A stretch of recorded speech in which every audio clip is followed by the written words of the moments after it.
എൻ്റെ അടുത്തൊക്കെ അവൾ പറഞ്ഞ താട്ടി ഓടിക്കും. അത് എനിക്ക് അതിനെ വെച്ച് കൂടുതൽ അവളെന്നെ അടിച്ചിറക്കും വീട്ടിൽ നിന്ന്.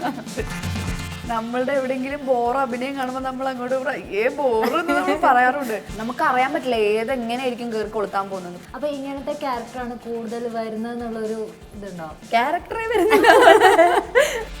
നമ്മൾ വിചാരിക്കും ആഡ് ഫിലിം ഡയറക്ടർ എന്നൊക്കെ പറയാൻ ഭയങ്കര സീരിയസ് ആയിരിക്കും. അല്ല, ഭയങ്കര ജോളിയാണ്. സിനിമ മാത്രമേ അങ്ങനെയുള്ളൂ. പുള്ളിക്കാരുടെ ഡയലോഗ്സും ആക്ഷൻസും കോസ്റ്റ്യൂംസ് ഒക്കെ കുറച്ച് ആനിമേറ്റഡ് ആണ്. അങ്ങനെ ശരിക്കും ഒരു യൂട്യൂബർ ഉണ്ട്, അത്ര എനിക്കറിയില്ല. എനിക്കാരോടും പ്രശ്നമൊന്നുമില്ല. എന്നോട് കുറച്ച് ചെറിയൊരു ഫ്രിക്ഷൻ ഉണ്ടായ എൻ്റെ ഫ്രണ്ട്സ് ഉണ്ട്.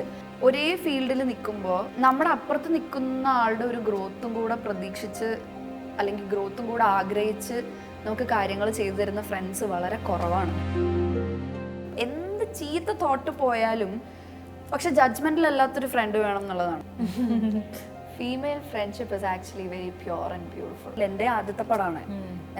എൻ്റെ ഷൂട്ട് ചെയ്യുന്ന ആദ്യത്തെ സിനിമ ഈസ് മൂൺ വാക്ക്. അത് കഴിഞ്ഞാണ് മാലിക് ഷൂട്ട് ചെയ്യുന്നത്. ഹായ്, ഹലോ, നമസ്കാരം. കൗമുദി മൂവീസ് എന്ന എന്നോട് പറയിലേക്ക് എല്ലാവർക്കും സ്വാഗതം.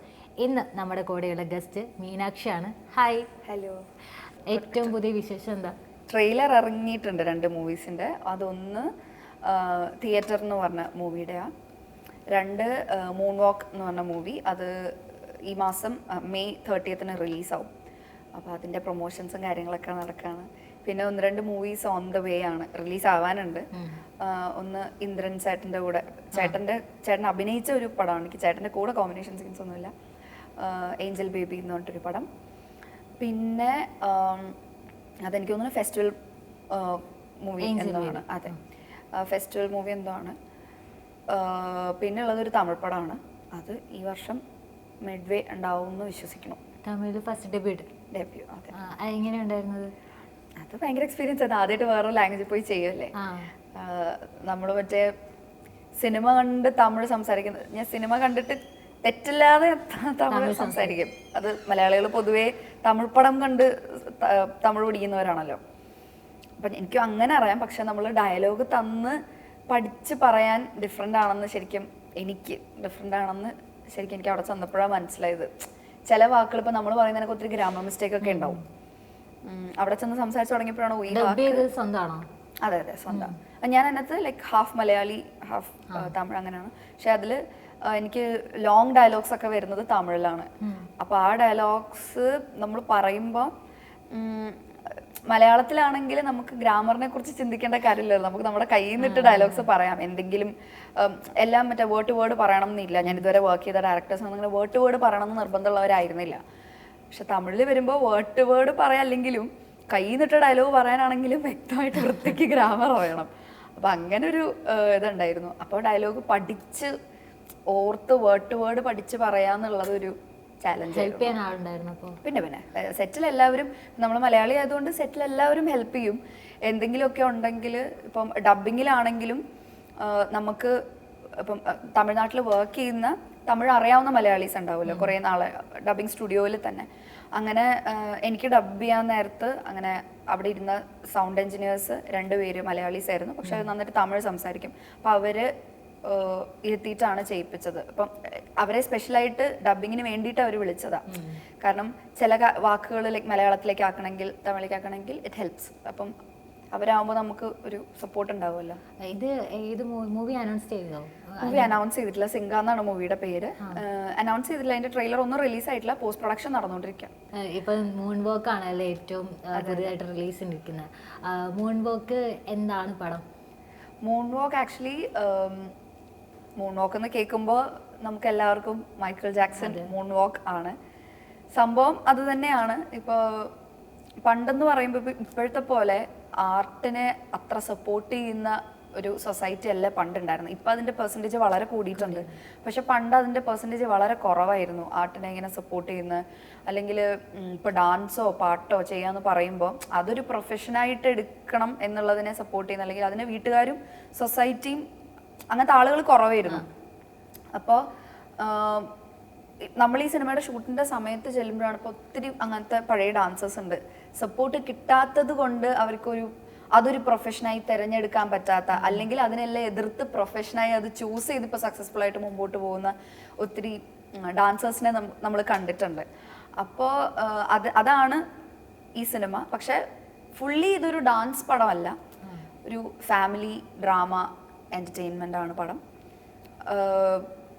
പക്ഷെ ഡാൻസ് ഇതിലൊരു മേജർ ഘടകമാണ്. പണ്ടത്തെ ആളുകളുടെ നമ്മൾ കുറേ റിയൽ ലൈഫ് ഇൻസിഡൻസ് നമ്മൾ ഇൻസ്പയർഡ് ആയിട്ടുണ്ട്, റിയൽ ലൈഫ് പീപ്പിൾ നമ്മൾ ഇൻസ്പയർഡ് ആയിട്ടുണ്ട്. അപ്പോൾ അതൊക്കെ റിലേറ്റഡ് ആണ് മൂൺ വാക്ക് എന്ന് പറഞ്ഞ സിനിമ.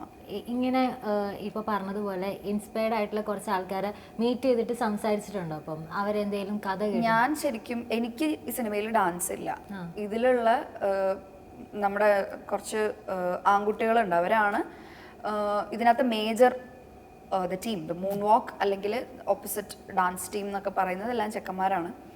അപ്പോൾ നമ്മൾ ഫീമെയിൽസിന് അതിനകത്ത് ഇവരുടെ പെയർ, അല്ലെങ്കിൽ നമ്മളൊക്കെ ഇവരുടെ ഈ കഥയുടെ ബൈ പ്രൊഡക്ട്സ് ആണ്, അവരാണ് ദ മെയിൻ ആളുകൾ. അപ്പോൾ അവർക്ക് 3 മാസത്തോളം ട്രെയിനിങ് ഉണ്ടായിരുന്നു. അവർക്ക് ഇപ്പോൾ കേരളത്തിൻ്റെ പല ഭാഗത്തു നിന്നുള്ള ആളുകളാണ്. കുറച്ച് പേരൊക്കെ ട്രിവാൻഡ്രം ആണ്, കുറച്ച് പേരൊക്കെ വേറെ ജില്ലയിൽ നിന്നാണ്. അപ്പോൾ അവർക്ക് ആക്സൻ ട്രെയിനിങ് ഉണ്ടായിരുന്നു, ഡാൻസ് ട്രെയിനിങ് ഉണ്ടായിരുന്നു. ഡാൻസേഴ്സും നോൺ ഡാൻസേഴ്സും ഉണ്ട്. അപ്പോൾ ഡാൻസ് അറിയാത്തവർക്ക് ഈ ഡാൻസേഴ്സിനെ തന്നെയും ഞാനൊക്കെ ഇപ്പോഴാണ് ശരിക്കും അറിയുന്നത്, ലൈക്ക് ഇപ്പോഴത്തെ സ്റ്റെപ്പും പണ്ടത്തെ സ്റ്റെപ്പും തമ്മിൽ ഡിഫറൻസ് ഉണ്ട്. അപ്പം ഈ ഡാൻസേഴ്സിന് തന്നെ കൊറിയോഗ്രാഫേഴ്സ് ആയിട്ടുള്ള ഡാൻസേഴ്സ് ഉണ്ട്, അവർക്ക് തന്നെ ഇതൊരു അൺലേണിങ് റീലേണിങ് പ്രോസസ്സായിരുന്നു ശരിക്കും. അപ്പം അവർക്ക് വേണ്ടിയിട്ട് ഡാൻസ് അറിയാത്തവർക്ക് ഡാൻസ് വീണ്ടും പഠിക്കുക, അതുപോലെ വർക്കൗട്ട്, ആക്സെൻറ്റ് എല്ലാം ഉണ്ടായിരുന്നു. അങ്ങനെ അവരൊരു 3-4 മാസം അവിടെ നിന്നു. അപ്പോൾ അവർ ആ സമയത്ത് ഇങ്ങനെ കുറേ പേരോട് സംസാരിക്കുകയും, നമ്മളുടെ ഡയറക്ടർ ഉണ്ട് വിനോദയ്ക്ക്, അദ്ദേഹത്തിന് തന്നെ കുറേ ഫ്രണ്ട്സ് ഉണ്ട്, അപ്പോൾ അവരെയൊക്കെ മീറ്റ് ചെയ്ത് സംസാരിക്കുകയൊക്കെ ചെയ്തിട്ടുണ്ടായിരുന്നു. എനിക്ക് പേഴ്സണലി ഞാൻ അവരെ ശരിക്കും മീറ്റ് ചെയ്യുന്നത് ഇപ്പോൾ പ്രൊമോഷൻ്റെ സമയത്താണ്. സ്റ്റാർട്ട് ചെയ്തത് 6 വർഷത്തിന് മുമ്പ് അല്ലേ? അപ്പം ഇത്രയും വർഷത്തിൽ നിങ്ങളെ ഒരു ചേഞ്ച് ഉണ്ടാവില്ലേ? ഇപ്പോഴും ഷൂട്ട് ചെയ്തുകൊണ്ടിരിക്കുമ്പം തന്നെ അന്ന് ചെയ്തതും ഇന്നിപ്പോൾ ഇവരെ കാണുമ്പോൾ ഉള്ളൊരു ചേഞ്ചസ് എന്താ ഫീൽ ചെയ്യണേ സീനിയർ എന്നുള്ള രീതിയിൽ? അയ്യോ, ഞാൻ സീനിയർ ഒന്നും അല്ല കേട്ടോ. ഞാൻ ഈ പടത്തിൽ എൻ്റെ ആദ്യത്തെ പടമാണ്, എൻ്റെ ഷൂട്ട് ചെയ്യുന്ന ആദ്യത്തെ സിനിമ ഈസ് മൂൺ വാക്ക്. അത് കഴിഞ്ഞാണ് മാലിക് ഷൂട്ട് ചെയ്യുന്നത്. സൈമിൾട്ടേനിയസ് ആയിട്ടാണ് പടം നടക്കുന്നത്. പക്ഷെ എനിക്ക് മൂൺ വാക്കിന് ശേഷമാണ് മാലിക്കിന്റെ എനിക്ക് എൻ്റെ ഭാഗങ്ങൾ വരുന്നത്.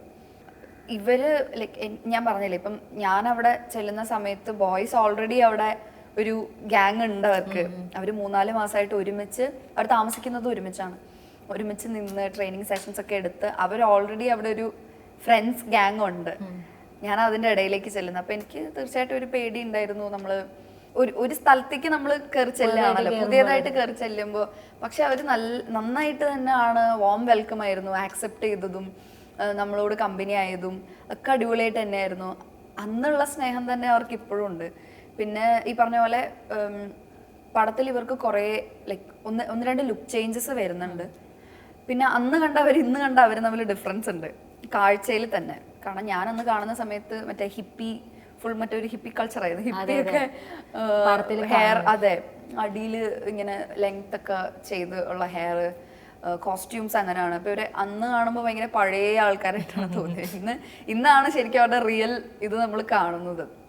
നമ്മൾ സെറ്റിലേക്ക് ചെല്ലുന്ന സമയത്ത് തന്നെ അവർ ഫുൾ കോസ്റ്റ്യൂമിലേക്ക് ഇരിക്കും. പിന്നെ അവർ ഇതിനായിട്ട് മുടിയൊക്കെ വളർത്തിയിട്ടുണ്ടായിരുന്നു കുറച്ച് പേര്, അല്ലാത്തത് എക്സ്റ്റൻഷൻ വെച്ചിട്ടുണ്ട്, അങ്ങനെയൊക്കെ. അപ്പോൾ അവരെ ആ കോലത്തിൽ അന്ന് കണ്ടിട്ടുള്ളൂ.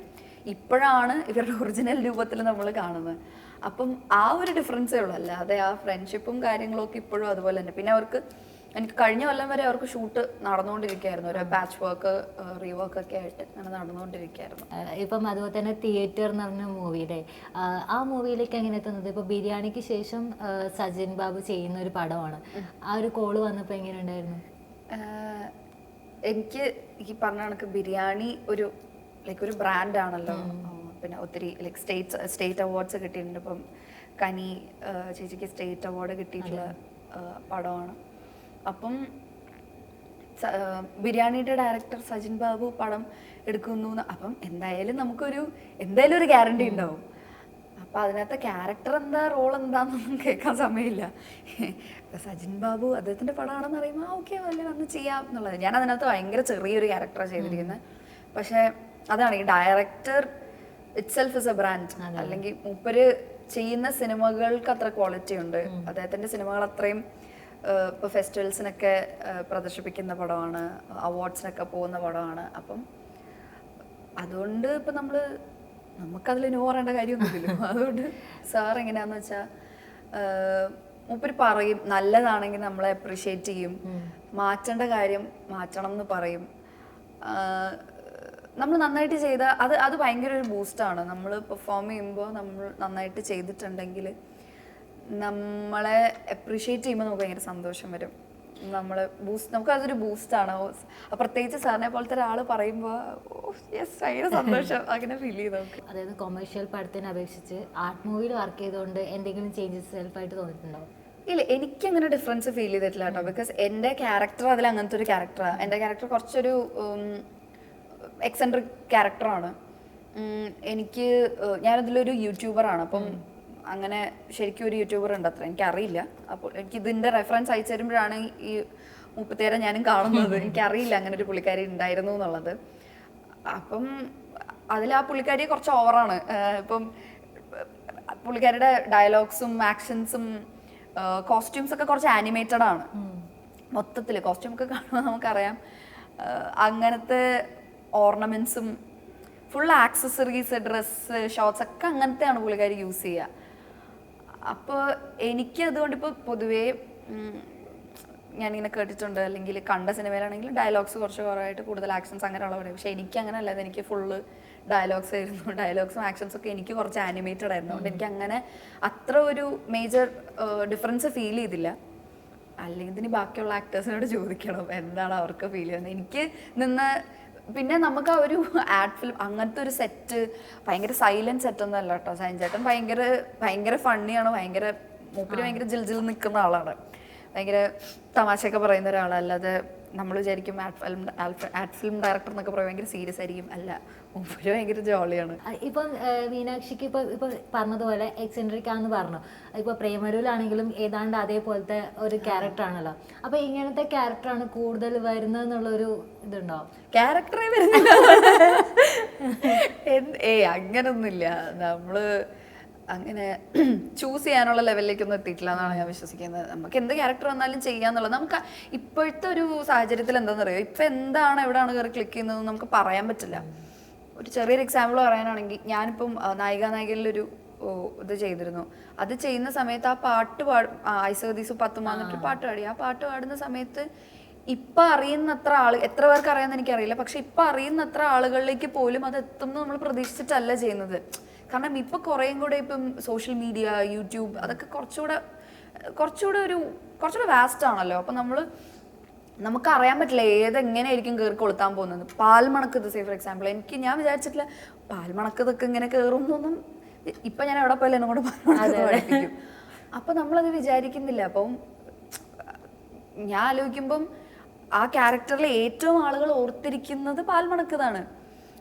ചിലപ്പോൾ ക്യാരക്ടറിന്റെ പേര് പോലും ഓർമ്മയുണ്ടാവില്ല, പക്ഷെ ആ പാട്ട് ആളുകൾക്ക് ഓർമ്മയുണ്ട്. അപ്പം ഞാൻ പറഞ്ഞിരുന്നത് നമുക്കറിയാൻ പറ്റില്ല ഏതായിരിക്കും. അതുകൊണ്ട് ഇങ്ങനത്തെ ക്യാരക്ടേഴ്സ് മാത്രമേ എനിക്ക് വരുന്ന അങ്ങ് ചെയ്യാന്നുള്ളതാണ് നമുക്ക് ഏറ്റവും കൂടുതൽ ചെയ്യാൻ പറ്റുന്നതെന്നാണ് എനിക്ക് തോന്നുന്നത്. അതുപോലെ ഞാൻ ഇൻസ്റ്റഗ്രാം നോക്കുമ്പോഴേ വിമൻഹുഡ് ഭയങ്കരമായിട്ട് ആസ്വദിക്കുന്ന കുറേ വീഡിയോസ് ഒക്കെ ഉണ്ട്. അത് പാൻ സലീമായിട്ട് ഒക്കെ ആണെങ്കിലും കുറേ വീഡിയോസ് അങ്ങനെയുണ്ട്. ഈ ഫീമെയിൽ ഫ്രണ്ട്ഷിപ്പിനെ എങ്ങനെയാണ് ഡിഫൈൻ ചെയ്യുന്നത്?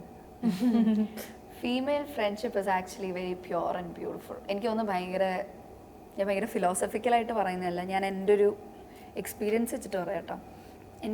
ഞാൻ ചെറുപ്പത്തിലൊക്കെ ഞാൻ വിചാരിച്ചിട്ടുള്ളത്, എനിക്ക് ഒത്തിരി ഗൈ ഫ്രണ്ട്സ് ആയിരുന്നു എനിക്ക് കൂടുതൽ. ചിലപ്പോൾ ആ സമയത്തുണ്ടായിരുന്ന എൻ്റെ ഫീമെയിൽ ഫ്രണ്ട്സ് ഇപ്പം നമ്മൾ എല്ലാവരുമായിട്ട് നമ്മൾ ഒത്തുപോകണമെന്നൊന്നുമില്ലല്ലോ. ചിലപ്പം എനിക്ക് എന്തായാലും കുറച്ചുകൂടെ ലൈറ്റായിട്ട് പറഞ്ഞാൽ, എനിക്ക് ചിലപ്പോൾ അന്ന് സംസാരിച്ചവർ അല്ലെങ്കിൽ എനിക്ക് അന്ന് ഫ്രണ്ട്ഷിപ്പ് ഉള്ളവരുമായിട്ട് എനിക്കാരോടും പ്രശ്നമൊന്നുമില്ല, എന്നോട് കുറച്ച് ചെറിയൊരു ഫ്രിക്ഷൻ ഉണ്ടായ എൻ്റെ ഫ്രണ്ട്സ് ഉണ്ട്. അപ്പം ഞാൻ അന്ന് എൻ്റെ ചെറുപ്പപ്രായത്തിൽ എൻ്റെ ഒരു പൊട്ടബുദ്ധിക്ക് എനിക്ക് തോന്നിക്കൊണ്ടിരുന്നത് ഫീമെയിൽ ഫ്രണ്ട്ഷിപ്പ് ഭയങ്കര പ്രശ്നമാണ്. ഞാൻ അങ്ങനെ ഒത്തിരി പേര് വിചാരിച്ച കേട്ടിട്ടുണ്ട്, ഗൈ ഫ്രണ്ട്സ് ആണ് എപ്പോഴും അടിപൊളി എന്ന് വിചാരിച്ച് ഞാൻ കേട്ടിട്ടുണ്ട്. പക്ഷെ അല്ല, നമുക്കൊരു ഏജ് കഴിയുമ്പോൾ മനസ്സിലാവും.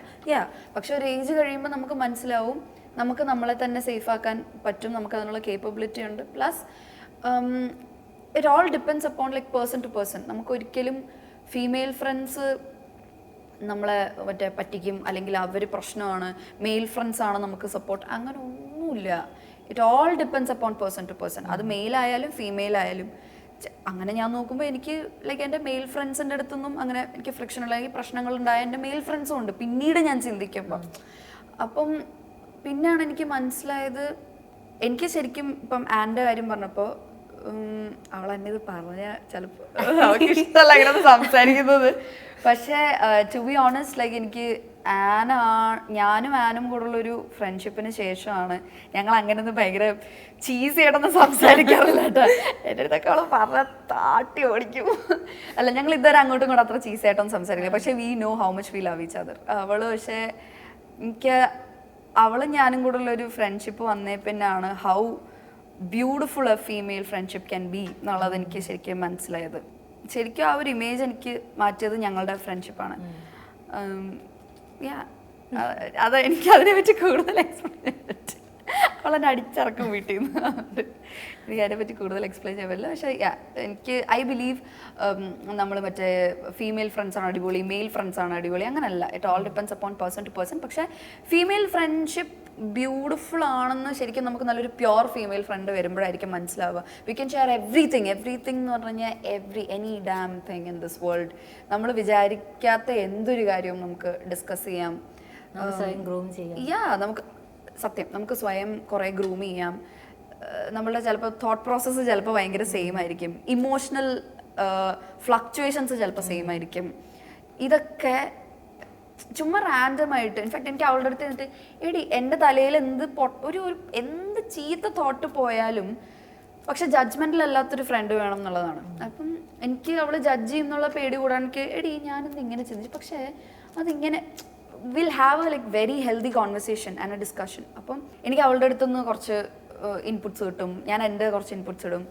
V reach somewhere. അപ്പോൾ നമുക്കൊരു പോയിന്റ് മനസ്സിലാവും. നമ്മുടെ ചിന്തകളെ നമുക്ക് ബാലൻസ് ചെയ്യാൻ പറ്റും. നമുക്ക് കുറേ കാര്യങ്ങൾ എന്താണ് തെറ്റ് ശരി കുറേ കാര്യങ്ങളൊക്കെ അതൊന്ന് മനസ്സിലാവും. അങ്ങനെ female friendship is very beautiful actually. ഞാൻ വിചാരിച്ചത് പോലെ അല്ല എന്ന് പറയാം. പക്ഷേ I am not saying like female and male friendship ബോറാണെന്നല്ല. ഒരു തെറ്റിദ്ധാരണ ഉണ്ടെങ്കിൽ ഒരു നല്ലൊരു ഫീമെയിൽ ഫ്രണ്ട് നമ്മുടെ ലൈഫിലേക്ക് വരുമ്പോൾ അത് മാറും. And that's really beautiful. That is something you have to embrace എന്നായേ ഞാൻ പറയത്തുള്ളൂ. It's very beautiful. ഇപ്പോൾ ആൻ്റെ കാര്യം പറഞ്ഞതുപോലെ തന്നെ LUC ആന് നല്ലൊരു ക്യാരക്ടറാണ് കിട്ടിയത്. അത് കണ്ടപ്പോൾ എന്ത് ഫീൽ ചെയ്തു? I was so happy. I was overwhelmed. ഞാൻ അവളുടെ അടുത്ത് പറഞ്ഞു, എനിക്ക് ഭയങ്കര, ഞാൻ പറഞ്ഞു ഇപ്പം അവൾ ഒരുങ്ങിയൊക്കെ നമ്മൾ അങ്ങോട്ട് നല്ല രസമുണ്ടല്ലോ എന്നൊക്കെ നമ്മൾ പറയും. അപ്പോൾ നിന്നെ കാണാൻ നല്ല ഭംഗിയുണ്ടായിരുന്നു നിൻ്റെ അപ്പം ഏറ്റവും വലുതെന്ന് വെച്ചാൽ നമ്മളുടെ എവിടെയെങ്കിലും ബോറ് അഭിനയം കാണുമ്പോൾ നമ്മൾ അങ്ങോട്ട് ബോറെന്ന് നമ്മൾ പറയാറുണ്ട്. എൻ്റെ അടുത്തും പറയും, ഞാൻ അവളുടെ അടുത്തും പറയും എനിക്കിഷ്ടമായില്ല, നല്ല ബോറായിട്ട് കേട്ടോ എന്ന് പറയും. അതാണ് അതിന്റെ ബ്യൂട്ടി എന്ന് പറയുന്നത്. നമ്മൾ രണ്ടുപേരും ഒഫൻഡഡ് ആവാറില്ല. ഇപ്പം എൻ്റെ അടുത്ത് ഇപ്പം ഞാൻ ഒരു കാര്യം ചെയ്തത് കൊള്ളില്ല എന്നുണ്ടെങ്കിൽ കൊള്ളില്ല എന്നവൾ എൻ്റെ അടുത്ത് പറയും. അപ്പം ഞാനും ഒഫൻഡഡ് ആവില്ല. എനിക്കറിയാം അവളത് എന്ത് സെൻസിലാണ് പറയുന്നതെന്ന്. അവളോട് ഇപ്പം ഞാൻ പറഞ്ഞിട്ട് എനിക്കിഷ്ടമായില്ല എന്ന് പറയുകയാണെങ്കിൽ അവളും ഒഫൻഡഡ് ആവില്ല. ഞാൻ അവളുടെ അടുത്ത് പറഞ്ഞു നിന്നെ കാണാൻ നല്ല ഭംഗിയുണ്ടായിരുന്നു. Like I was very happy. കാരണം ഇത്ര നാളത്തെ അവളുടെ ഹാർഡ് വർക്ക് പേ ഓഫ് ചെയ്ത ഒരു സീരീസ് കൂടാണ് LUC. ഒരേ ഫീൽഡിൽ നിൽക്കുമ്പോൾ നമ്മുടെ അപ്പുറത്ത് നിൽക്കുന്ന ആളുടെ ഒരു ഗ്രോത്തും കൂടെ പ്രതീക്ഷിച്ച് അല്ലെങ്കിൽ ഗ്രോത്തും കൂടെ ആഗ്രഹിച്ച് നമുക്ക് കാര്യങ്ങൾ ചെയ്തു തരുന്ന ഫ്രണ്ട്സ് വളരെ കുറവാണ്. എല്ലാവരും നമ്മുടെ ഗ്രോത്ത് ഒന്നും ആഗ്രഹിക്കില്ല, പക്ഷെ അങ്ങനെ നമുക്ക് ചെയ്തു തരുന്ന ഫ്രണ്ട്സ് കുറവാണ്. She is one of them. അങ്ങനെ എനിക്ക് ഇനിയും ഫ്രണ്ട്സ് ഉണ്ട് കേട്ടോ. ഞാൻ പറയുന്ന അവൾ മാത്രമെന്നല്ല, അങ്ങനെ എൻ്റെ ചുറ്റും ഇപ്പം അങ്ങനെ 2-3 പേരുണ്ട്.